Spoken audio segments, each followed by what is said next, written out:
দরজায় কড়া নাড়ছে ফুটবল বিশ্বকাপ ২০২৬। অংশগ্রহণকারী দলগুলোর প্রাথমিক স্কোয়াড ঘোষণার শেষ সময় ১৮ মে, আর শেষ মুহূর্তে এসে নিজেদের দল ঘোষণা করতে যাচ্ছে ব্রাজিল। তবে সবচেয়ে বড় প্রশ্ন, স্কোয়াডে কি থাকছে নেইমার?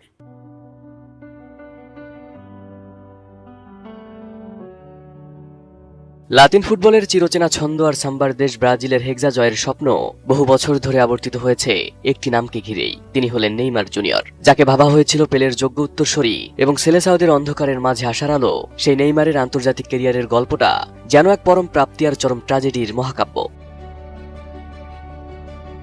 কেরিয়ার জুড়ে ৩০ বারেরও বেশি চোটের আঘাত, হাসপাতালের বিছানা আর অস্ত্রোপচারের টেবিলে কাটানো শত শত দিন নেইমারের ফুটবল পায়ে জাদুকরী পথ চলাকে বারবার থামিয়ে দিয়েছে। প্রতিপক্ষের নির্মম ফাউল আর ভাগ্যের নিষ্ঠুর পরিহাসে ২০১৪ সালের ঘরের মাঠের বিশ্বকাপ থেকে শুরু করে ২০২৩ সালের ক্যারিয়ার ধ্বংসী এসিএল ইনজুরি, প্রতিটি বড় মঞ্চেই নেইমারকে লড়তে হয়েছে নিজের ভাঙা শরীরের সাথে।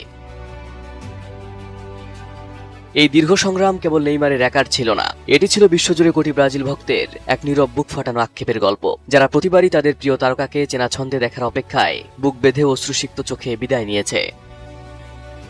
সেই সব চোট আর ফিটনেসের দীর্ঘ লড়াই পেরিয়ে আগামী ১৮ মে চূড়ান্ত বিশ্বকাপ দল ঘোষণা যেন নেইমারের ক্যারিয়ারের সবচেয়ে বড় অগ্নি পরীক্ষা।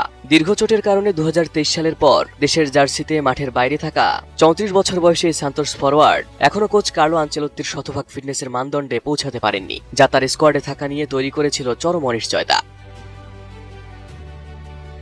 তবে দল ঘোষণার ঠিক আগ মুহূর্তে তরুণ সতীর্থ এস্তেভাবের আকস্মিক চোট যেন ভাগ্যের এক অদ্ভুত খেলায় নেইমারের জন্য জাতীয় দলের দরজা নতুন করে খুলে দিয়েছে। ব্রাজিলীয় সংবাদ মাধ্যম ইউওএল এর গুঞ্জন সত্যি করে সান্তোস ক্লাবকে ইতিবাচক বার্তা দেওয়ার খবরটি ভক্তদের মাঝে আসার নতুন আলো সঞ্চার করেছে।